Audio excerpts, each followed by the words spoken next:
अमरउजाला.com में आपका स्वागत है। आज हम आपको ऐसी शख्सियत से मिलवाएंगे और जो युवाओं में संस्कार भरने की बात करते हैं, बुजुर्गों का सम्मान करने की बात करते हैं और बीमारों को उपचार देने की बात करते हैं। तो हमारे साथ आज प्रसिद्ध कथावाचक संत अनिरुद्धाचार्य जी हमारे साथ मौजूद हैं। हम उनसे बात करेंगे कि वो बुलंदशहर, पहले तो उनका गुरुजी आपका बहुत बहुत स्वागत है बुलंदशहर की धरती पे कि आप बुलंदशहर में आए और पिछले कई दिन से कथा कर रहे हैं और लोगों को मोटिवेट कर रहे हैं कि किस तरीके से युवाओं को, मैं आपकी कथा के कुछ संस्मरण सुन रहा हूँ तो उसमें तमाम युवाओं को आप संदेश दे रहे हैं कि जो है किस तरीके से बच्चों को संस्कारी किया जाए। तो एक संदेश उसके माध्यम से बताएं कि क्या संदेश देना चाहते हैं। बस आज का युवा अपने माँ बाप की सेवा करे, बड़ों का सम्मान करें और अपने धर्म को जानो। गीता पढ़ा करिए, रामायण पढ़ा करिए। जब तक गीता रामायण नहीं पढ़ेंगे, अपने धर्म को नहीं जानेंगे, तब तक आपका भला नहीं होगा। ना तो इस संस्कृति का, ना तो इस राष्ट्र का भला होगा। संस्कारहीन व्यक्ति जो करेगा उससे समाज का, राष्ट्र का नुकसान ही होना है। इसलिए संस्कारवान बने, सबसे पहली प्राथमिकता है। दूसरा, अपने बुजुर्गों का, माँ बाप का आदर सम्मान करें। तीसरा, हम ये नियम बनाएं कि हम बड़े पद पर जाएं पर भ्रष्टाचार हम खुद ना करें। हम जब भ्रष्टाचार नहीं करेंगे तो भ्रष्टाचार इस देश में खत्म हो जाएगा। गुरुजी, अभी आपने कहा था कि भारत में भ्रष्टाचार बड़ी समस्या है, इसे कैसे दूर किया जा सकता है? देखो, ऐसा कोई कारण बताइए कि जिस तरीके से ये भ्रष्टाचार को मिटाया जा सके। देखो, भ्रष्टाचार मिटाने का एक ही उपाय है कि हर माँ बाप अपने बच्चों को ईमानदार बनाए। पढ़ाई 4 प्रकार की होती है: धर्म की, अर्थ की, काम की, मोक्ष की। आज अर्थ की और काम की पढ़ाई तो हम स्कूलों में पढ़ रहे हैं, बट धर्म की पढ़ाई पढ़ ही नहीं रहे। आज किस बच्चे को धर्म का पाठ पढ़ाया जा रहा है कि बेटा झूठ बोलना पाप है, झूठ नहीं बोलना चाहिए? किस बच्चे को बताया जा रहा है कि मातृदेवो भव, पितृदेवो भव? आज किसी बच्चे को संस्कार दिए ही नहीं जा रहे हैं। जैसे मेरे भीतर यदि संस्कार है और यहाँ करोड़ रुपया पड़ा हो तो मैं तो पड़े हुए पैसे को देखूं भी ना, छूने की तो बात ही नहीं है। ये मेरे संस्कार है ना कि मैं किसी से फिजूल का 1 रुपये नहीं लेता। लाख रुपया पड़ा हो, करोड़ रुपए पड़ा हो तो मैं स्पर्श भी नहीं करता पड़ा हुआ। मेरी मेहनत का 10 रुपये मेरा है और पड़ा हुआ करोड़ों भी मिट्टी है मेरे लिए। ये मेरे अपने संस्कार हैं। यदि बचपन से मुझे ऐसे संस्कार दिए जाएं ईमानदारी के, तो मुझे कोई देगा तो भी मैं क्यों बेईमानी का पैसा लूँगा। युवा पीढ़ी को नशे से कैसे बचाया जाए? जो आजकल की युवा पीढ़ी नशा और जुए की तरफ चल रही है, उसको कैसे बचाया जाए? भाई, बचाने की बात है ना, क्या बड़े बड़े सुपर डुपर स्टार खुद जंगली रमी का प्रचार कर रहे हैं, सरकार कुछ नहीं कर रही है। भाई, जब सुपर डुपर स्टार कह रहे हैं कि आप ये वाला लूडो डाउनलोड करिए, इससे क्या होगा कि बच्चे घर बैठे पैसे, माँ बाप की कमाई हार जाते हैं, ऑनलाइन जुआ खेल लेते हैं। सरकार को इन सब चीज़ों में बैन लगाना चाहिए। गुटखा खाना स्वास्थ्य के लिए हानिकारक है, कह देने से क्या होगा? सरकार खुद लाइसेंस बांट रही है, गुटखा के फैक्ट्रियाँ चल रही हैं, क्यों बांट रही है? सरकार बंद करे ना गुटखा। सरकार चाहे तो एक दिन में सब कुछ हो सकता है, नहीं चाहे तो सारी ज़िंदगी रोना रोते रहो कि ये समस्याएं हैं, वो समस्याएं हैं। राजा चाहे तो सब करे, नहीं चाहे तो फिर गाना हम लोग गाते रहें कि जी ये होना चाहिए, वो होना चाहिए। गुरु जी, आज हम कहाँ आकर खड़े हो गए हैं कि बाप बेटे को मार रहा है, बेटा बाप को मार रहा है। तो ये कैसे कैसे इसको ख़त्म किया जाए? इन सबको ख़त्म किया जा सकता है। सब कुछ प्लान मेरे पास है। 5 साल के अंदर सारा कचरा साफ ना हो जाए इस देश का तो कह देना। बस तरीके से कोई सुनने वाला नहीं है। दशरथ जी हमेशा वशिष्ठ जी की बात सुनते थे।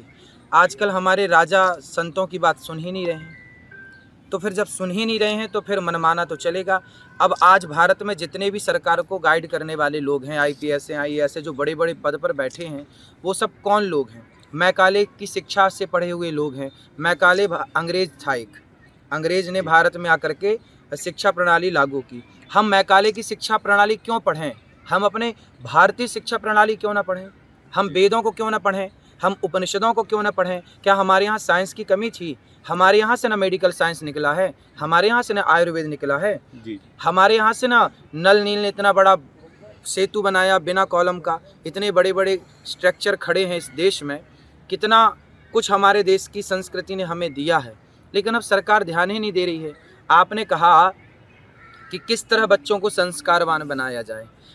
किस तरह बच्चों की पढ़ाई लिखाई को बदला जाए, बदलने की ज़रूरत है।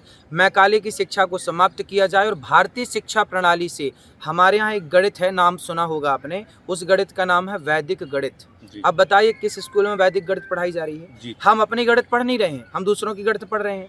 हमारी गणित में इतनी ताकत थी कि उस ज़माने में हमने पता लगा लिया था कि पृथ्वी गोल है। हमारे वेदों में लिखा पृथ्वी गोल है, दुनिया को आज पता चला कि पृथ्वी गोल है। हमारे यहाँ नवग्रह की पूजा पहले से हो रही है, दुनिया को आज पता चला कि 9 ग्रह होते हैं। तो हमारी गणित इतनी परफेक्ट थी कि सूर्य ग्रहण कब पड़ेगा, चंद्र ग्रहण कब पड़ेगा, हम लोग पहले से जानते थे। अच्छा गुरुजी, एक चीज़ और आपने कही कि जनसंख्या नियंत्रण कानून आना चाहिए, और आपने एक बात और कही कि कई प्रदेशों में देश के अंदर हिंदू अल्पसंख्यक हो गए, तो ये तमाम बाहर इस पर तमाम कटाक्ष भी हो रहे थे, जो बाहर की दुनिया है, तो उस पर क्या कहेंगे? देखो, जनसंख्या कानून, जनसंख्या नियंत्रण कानून तो जब मोदी जी पहली बार प्रधानमंत्री बने तभी ला के खड़ा करना चाहिए था, लेकिन खुद उन्होंने किया नहीं। और अब मुझे नहीं लगता कि अब संभव है जनसंख्या नियंत्रण कानून। यदि आ जाए तो वही एक समाधान है, वरना फिर जैसे बांग्लादेश से भगाए गए ऐसे भारत से भी एक दिन भगाने की स्थिति उत्पन्न होगी। अच्छा, आपने अल्पसंख्यकों की बांग्लादेश को भारत में मिलाने की बात कही कि हाँ। अल्पसंख्यक वहाँ पर जो है उनके साथ अत्याचार हो रहा है, तो भारत का हिस्सा था बांग्लादेश, और फिर भारत में मिलाना चाहिए, तो बिल्कुल। कैसे संभव है, कैसे मिला पाएंगे इसको? अरे सब कुछ संभव है, nothing is impossible, everything is possible. क्या नहीं हो सकता? मोदी जी चाहे तो 500 का नोट बंद हुआ कि नहीं? जी। मोदी जी चाहे तो 1000 का नोट बंद हुआ कि नहीं? जी। फिर मोदी जी चाह लें तो आज सेना भेजें बांग्लादेश में सीधा, क्या दिक्कत है? मर तो रहे हैं हिंदू, बलात्कार हो तो रहे हैं बेटियों के साथ, तो मिला लेने में फ़ायदा है ना। भारत ही तो था, भारत ही तो था, भारत में फिर आएगा, इसमें बुराई क्या है? एक और आपने कहा कि आप आज के बच्चे जो नशाखोरी, और मतलब आप अपने बच्चों को शराबी बनाना पसंद कर रहे हैं, जुआ खिलाना पसंद कर रहे हैं, संत बनाना पसंद नहीं कर रहे हैं, सही है। तो कैसे? देखो ना, आजकल का बच्चा संतों के साथ बैठने लग जाए तो माँ बाप को दिक्कत होने लग जाती है, अरे बेटा साधु ना बन जाए। लेकिन वही शराबियों के बीच में बैठे तो माँ बाप को कोई ऐतराज़ नहीं है। माँ बाप खुद चाहते हैं कि बेटा शराबी बने पर संत ना बन जाए, साधु ना बन जाए। ये समस्याएं तो हैं ना समाज में। लोगों की मानसिकता है कि अच्छा ना बने बच्चा, भले बिगड़ जाए। बच्चे बिगड़ रहे हैं उससे चिंता नहीं है किसी को, अच्छे बनने लग जाएं तो लोगों के पेट में दर्द होने लग जाता है। एक और ये सवाल है कि आपने योगी आदित्यनाथ जो अपने सूबे के मुख्यमंत्री हैं, उनके लिए कहा था कि उन्हें 5 साल के लिए बिहार और 5 साल के लिए आंध्र प्रदेश का जो मुख्यमंत्री बना दिया जाए, हाँ। तो वहाँ पे भी सुधार देंगे, तो कैसे? भाई योगी जी अच्छे हैं, और योगी जी जैसे निष्कपट निस्वार्थ नेता होना चाहिए। यदि योगी जी जैसे सारे नेता हो जाए ना, तो ये दुनिया से 5 साल में ही ये सोने की चिड़िया नहीं, सोने का शेर बन जाएगा। योगी जी, एक योगी जी अकेले क्या करेंगे? ऐसे योगी जी जैसे तमाम नेता होने चाहिए, ईमानदार, निर्मल भाव के, और बिल्कुल सीधा आर या पार की बात हो। तो ऐसा तो नहीं कि आप संत हैं और इसलिए योगी जी को? नहीं, हम संत क्या, हम तो गृहस्थ हैं, आप भी गृहस्थ हैं, जी। हम सब गृहस्थ हैं। हम एक भारतीय नागरिक होने के नाते बता रहे हैं। हमने बिहार के मुख्यमंत्री को भी देखा, हमने राजस्थान के मुख्यमंत्री को भी देखा, मध्य प्रदेश के मुख्यमंत्री, हमने भारत के तमाम मुख्यमंत्रियों को देखा है और राजनीति देख ही रहे हैं। लेकिन इन सबकी राजनीति में सबसे बेहतर राजनीति, सबसे बेहतर काम जहां हुआ है वो है यूपी, क्योंकि योगी आदित्यनाथ जी। अच्छा, योगी जी के पहले भी यूपी बहुत पीछे था, पर योगी जी के आने के बाद यूपी की स्थितियां बहुत सुधर गईं। तो मैं केवल योगी जी के पक्ष में हूँ। योगी जी के पार्टी में भी जो नेता गलत कर रहे हैं, योगी जी उन्हें भी दंडित करें, और कोई भी हो, पार्टी अपनी हो या किसी और की, देश का विकास होना चाहिए, देश की स्थिति सुधरनी चाहिए। बस हम इस पे सहमत क्या हैं। महाराज जी, आप भी राजनीति में आएंगे? देखो, अभी जब तक योगी जी हैं, मोदी जी हैं, बढ़िया काम कर रहे हैं, तो हमें आने की ज़रूरत नहीं है। यदि हमें लगेगा कि ये काम बढ़िया नहीं कर पा रहे हैं और हमें लगेगा कि देश को ज़रूरत है, तो ज़रूर आएंगे। और कोई संदेश गुरु जी देना चाहें किसको? युवाओं को, लोगों को, जो आजकल का माहौल है उस पर कोई संदेश देना चाहें? संदेश यही है कि अपने राष्ट्र से प्रेम करें। साथ ही जैसा कि हमने कहा कि भ्रष्टाचार मुक्त देश चाहते हैं, तो देखो, मैं अपनी गारंटी लेता हूं कि 1000 रुपये नहीं, करोड़ रुपए पड़ा हो तो मैं नहीं छूता। ऐसे आप भी अपने आप को ईमानदार बनाएं। जब आप प्रत्येक भारतीय ईमानदार हो जाएगा तो भ्रष्टाचार खत्म हो जाएगा। हमें चाहिए ही नहीं बेईमानी का पैसा, हमें जो ईमानदारी से मिल रहा है हम उसमें खुश हैं, हमें चाहिए ही नहीं। तो जब व्यक्ति ईमानदार होगा तो सारी समस्याओं का समाधान हो जाएगा।